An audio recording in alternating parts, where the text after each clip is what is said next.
इस तरह के सनकी या फिर मानसिक रूप से विकृत लोग हमारे और आपके पास आराम से घूमते रहते हैं।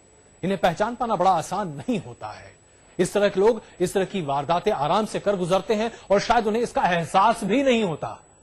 अगर मनोचिकित्सकों की माने तो ऐसे लोगों के कुछ लक्षण होते हैं।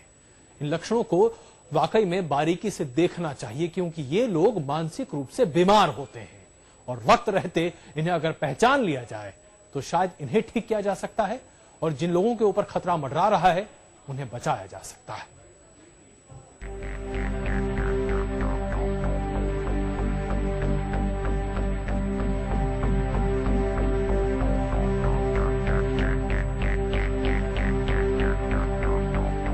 डायरी में खतरनाक मंसूबे, लैपटॉप में अश्लील साहित्य और कमरे में ब्लू फिल्म की सीडी, यही सब पुलिस को मिला पुष्पम के कमरे से।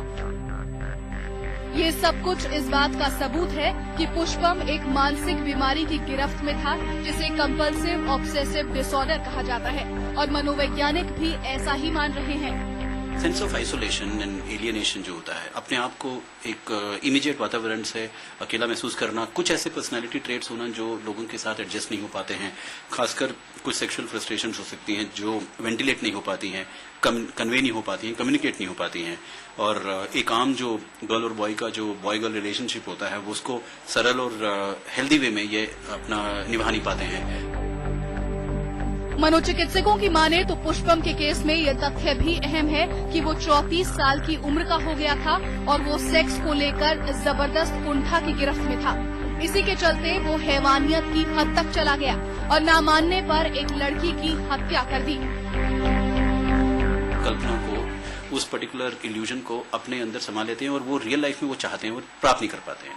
तब होता क्या है, चाहते हैं लेकिन प्राप्त नहीं कर पाते, अपनी पर्सनैलिटी उनकी उतनी एडिक्वेट नहीं होती है, तब फ्रस्ट्रेशन कुंठा में और ज्यादा डेवलप होती है और इस तरीके का असॉल्टिव क्राइम में वो लोग शामिल हो जाते हैं।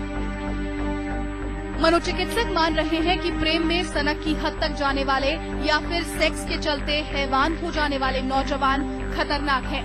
देश में रोज कई वारदातों को मानसिक तौर पर बीमार ऐसे ही लोग अंजाम देते हैं। लिहाजा इन लोगों को पहचानने, वक्त पर इलाज कराने और अकेला ना छोड़ने की कोशिश की जानी चाहिए। अनु जैन, दिल्ली आज तक।